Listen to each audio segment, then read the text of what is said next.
Hello viewers, welcome you all. So in this lecture, I am going to take the last unit of solid state physics, and the unit is superconductivity, right? So superconductivity is also a very important topic in physics, and question can be asked from this chapter. So this chapter also contains some very important points. So in this lecture, I am going to cover up all those important points, right? But before proceeding to all those points, I want to lay down the foundation for this topic, that what is superconductivity. We know very well that superconductivity was discovered in 1911 by a Dutch physicist, Ike Kamerlingh Onnes.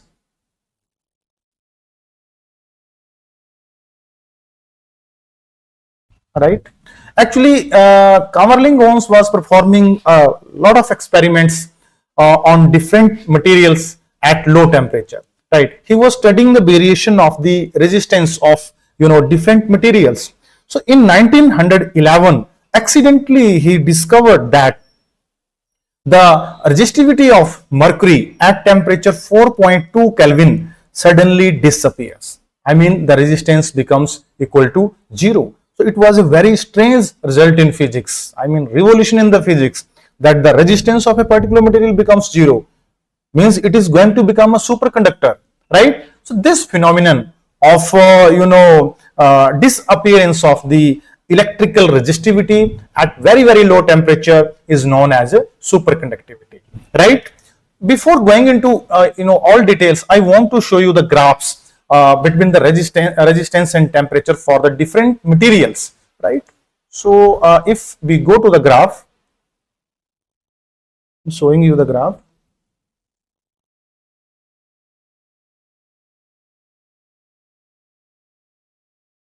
We have to remember this graph, because many times examiner ask that this graph represents the resistivity versus temperature graph of which type of material. This is resistance, or you can say resistivity, and then temperature. So if we talk about the normal materials, metals, then we know very well that their resistance decrease in temperature, and when the temperature becomes very low, then it approaches nearly zero value. So for metals or conductors, the graph is of this type, right? I can say this is for metals, or I can say simply conductor. If I talk about the semiconductor, we know for the semiconductor the resistance increase in temperature. So this is the graph of a semiconductor. We know very well semiconductor has negative temperature coefficient of resistance. Rise in temperature leads to the fall in resistance. If I talk about the insulators, right, then insulator also show decrease in resistance with rise in temperature, but their behavior is somehow different. This is the this graph is for insulators.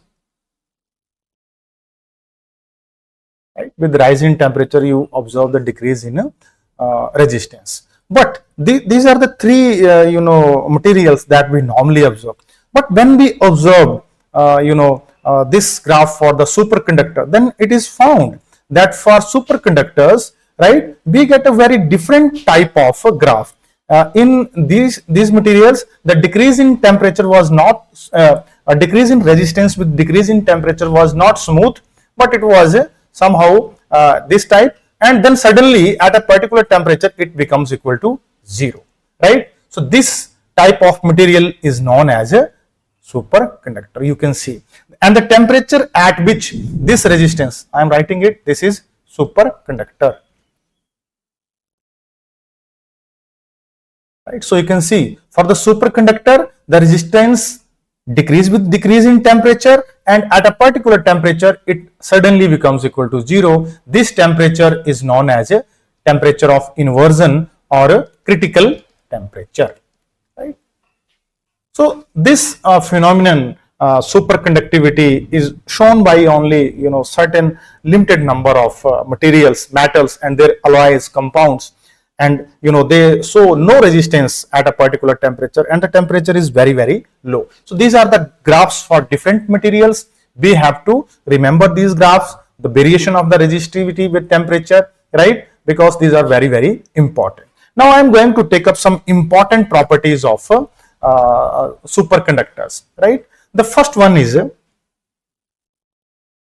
now when this superconductor is cooled down to the critical temperature, then we know very well that its resistivity becomes equal to 0, right? But if suppose a superconductor is cooled down to a temperature, this critical temperature, and then magnetic field is applied on this material. Suppose this is a superconductor, right? It is cooled down to very, very low temperature. At temperature T is equal to Tc, right? We know this will become superconductor, and when the magnetic field is applied on this, we will see that the magnetic field lines will be pushed out of this material.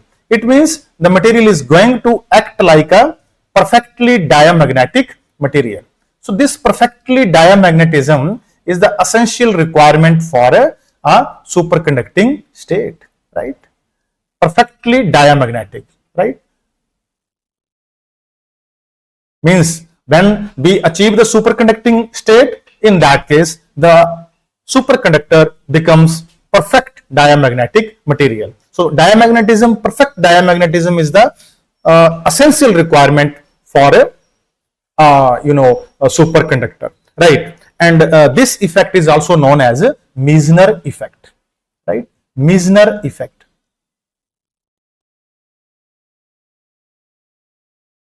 Right? So this is Meissner effect. Now, if we go on increasing the magnetic field, right, at this superconductor, then value of the magnetic field will be reached at which this superconductivity will be destroyed, right? So we can destroy superconductivity by two ways. One is by increasing the temperature above Tc, and second is by increasing the magnetic field. So there are two ways of destroying this superconducting state. So this relation we have to remember: Hc, critical field, is equal to H naught into 1 minus T square upon Tc square. This is the required equation for the critical magnetic field that is needed to destroy the superconductivity inside a superconductor. This is superconductor, right? Hc is the critical field. H naught is the value of the critical field at 0 Kelvin. T is the temperature. Tc is the critical temperature. If I plot a graph, then I can explain it with the help of graph also.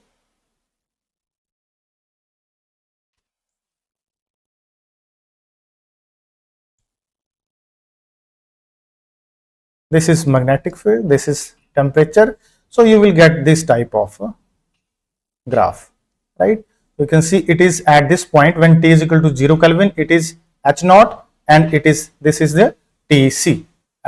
At T is equal to Tc, Hc is equal to 0. You can see, because at T is equal to Tc, right, the material will become normal conductor, right? So this is the graph, and this is the equation that we have to remember, right? I told you what is Meissner effect. Meissner effect states that the material, superconducting material, is going to act as a perfect diamagnetic material, right? It means now we can define superconducting state by two equations of electrodynamics. The first one is E is equal to 0, right? And the second one is B is equal to 0. Now E is equal to 0 comes from J is equal to sigma E, right? Sigma is conductivity. So if I take the resistivity, we know the resistivity is 1 upon conductivity, right? So I can write E is equal to rho into J, right? Rho is resistivity, right? So if resistivity is equal to 0, then E is equal to 0. So for the superconducting state, E is equal to 0. Similarly, this V is equal to 0. V is equal to 0 means inside the superconductor, magnetic field is equal to 0. The material is going to behave like a perfect diamagnetic material. So these are the two equations, say conditions for of electrodynamics that are satisfied by the superconducting material. We have to remember, you can be asked that the for a superconducting state, E is equal to this, B is equal to this. So you have to remember this, right? So this is about the Meissner effect and these two equations, right? Now I am going to the next important points related to superconductivity, that is isotope effect. So according to isotope effect, it is found that the critical temperature for any given material is inversely proportional to the under root, or you can say power 1 by 2 of the isotopic mass of that material, right? Or simply it has been found that for most of the material Tc, you can say directly proportional to m power alpha, right? Minus alpha, sorry.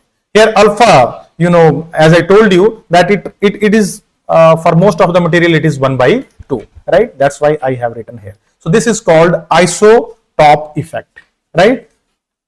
Tc inversely proportional to under root of isotopic mass or mass of that given material, right? So this is isotopic effect. So now I am coming to the next important point, and that is type of superconductors. So the type of superconductors are actually of two types. One is type 1. We also call them as soft superconductors, and type 2, right? Type 2. They are known as hard superconductors, right? So how this distinction is made, type 1 or type 2 or soft and hard? This distinction is made on the basis of their behavior on the application of external magnetic field in the superconducting state. Suppose I have a superconductor and I am applying, magnetic field on that superconductor. So we know very well that superconductivity, have essential property of diamagnetism. If a material had become superconductor, then it is behaving as a diamagnetic material. Means the magnetic field, magnetic flux can't penetrate inside the material. So if I apply external magnetic field on a superconductor, then two things can happen. One thing is either the magnetic field will penetrate abruptly inside the a superconductor at a particular value of the field. We call that field as a critical field, right? But there can be chances that it enter gradually, right? So according to that, we have two type of superconductors. Now I am drawing you the magnetization graph. The things will get very clear from here. This is the magnetization axis and this is the applied magnetic field. Now you can see here,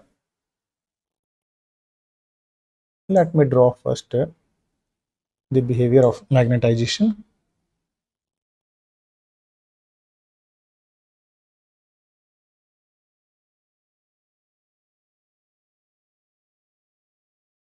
You can see in this graph, this is the magnetization axis, magnetization of the material, and this is the applied magnetic field. Now when we apply, as I told you, magnetic field on the superconductor, then as we are going increasing the applied magnetic field, the magnetization is increasing, right? But the material is behaving like a superconductor, right? It is not entering inside the that superconductor, right? And as we reach at value Hc, critical field, at this value the magnetic field will suddenly enter into the material, and the magnetization means diamagnetism property of the material will get lost, right? It will become a normal conductor, right? So this is the behavior of the type 1 superconductor. This state toward this side, it is the superconducting state, and toward this side we have a normal state of the material. So you can see that in this particular case of superconductor, right, the material lose its diamagnetism abruptly, and the magnetic field entering the material suddenly at value H is equal to Hc, right? Or you can say that superconductivity is easily destroyed. That's why we are calling it as a soft superconductor, right? Now I am coming to the second type. It is type 2. Now when we come across type 2, right, the behavior of the type 2 materials are different, right? Again, we have to draw the magnetization curve for this type 2 material. So if I draw it,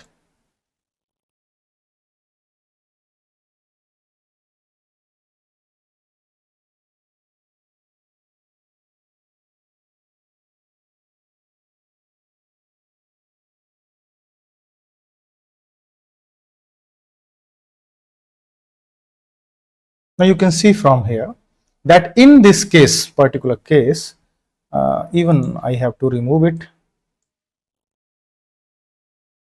This is HC1, critical one, and this is HC, right? At this value HC1 of the field, the magnetic field will start penetrating inside the material, and its superconducting property is going to decrease gradually, not abruptly. So the magnetic field is entering inside it, and at this point, right, HC2, the magnetic field enter completely inside the material, its diamagnetism property is completely lost, and the material toward this side, now it is going to behave as a normal material or normal conductor, right? But in this side up to this, right, it is going to act as a perfect from this toward this side superconductor, perfect superconductor we can say. But from here to here, this region is called mixed state, conductor plus a superconductor. So we call it as a vortex state. You can see this is the average value of a critical field extended up to this point. So you can see now for the type 2 superconductors that the magnetic field is not entering suddenly or abruptly, but it is entering gradually, and the superconductivity is going to be destroyed gradually, right, from this point to this point, right? It is behaving like a superconductor plus a conductor, but in this region it is purely superconductor, and the Meissner effect is completely followed, and in this region Meissner effect is not followed completely. Even you can distinguish these two types on the basis of the Meissner effect. Type 1 superconductors obey Meissner effect completely, but the type 2 superconductor don't obey Meissner effect completely, you have seen here, right? So this is also the basis of making difference between type 1 and type 2, right? Now I am coming to another important property of the superconductors, that is their specific heat, right? Specific heat dependence, right?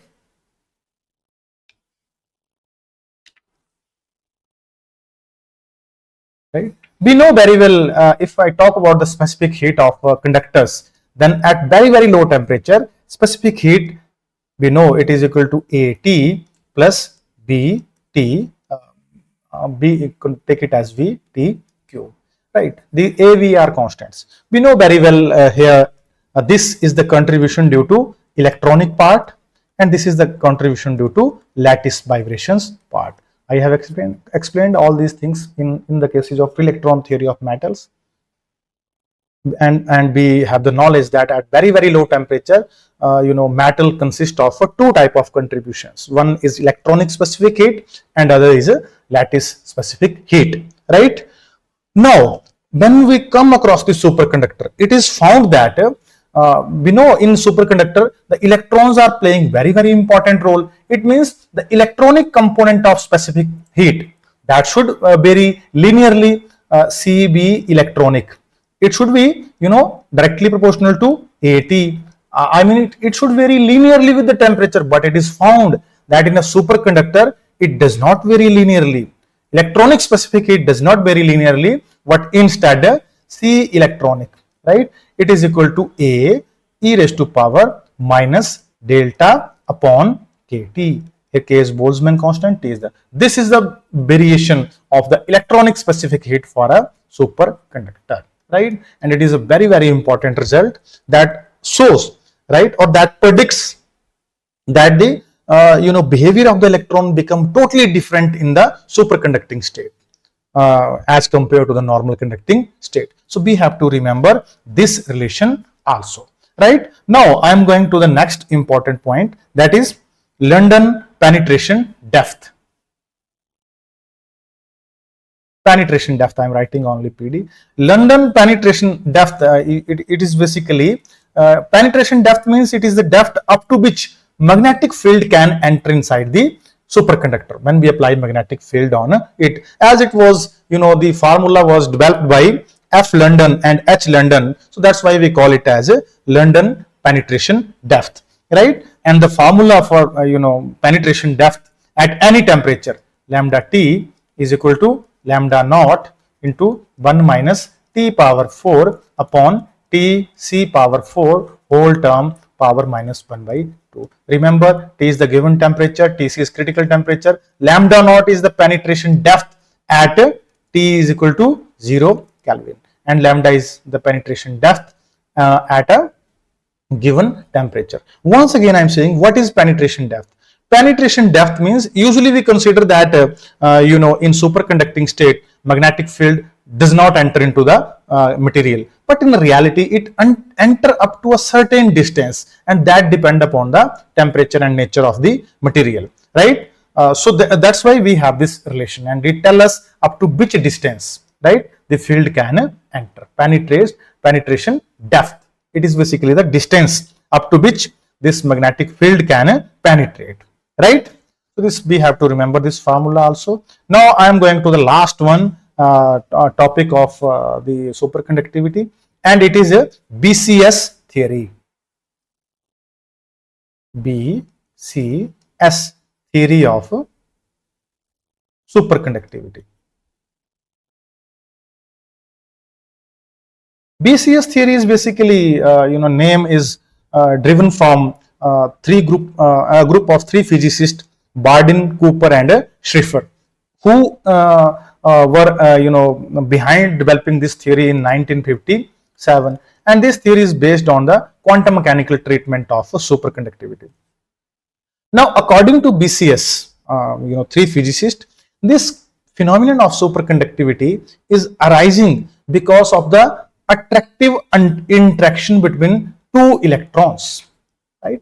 I mean, two electrons are attracting each other according to this theory, right? They are pulling, right, each other toward themselves, right? So they are, dominating the repulsive forces between them, and they are attracting each other. So that's why they are staying together and traveling through the material, and the resistance, goes away or becomes zero, right? We call this, pair of electrons as a Cooper pair.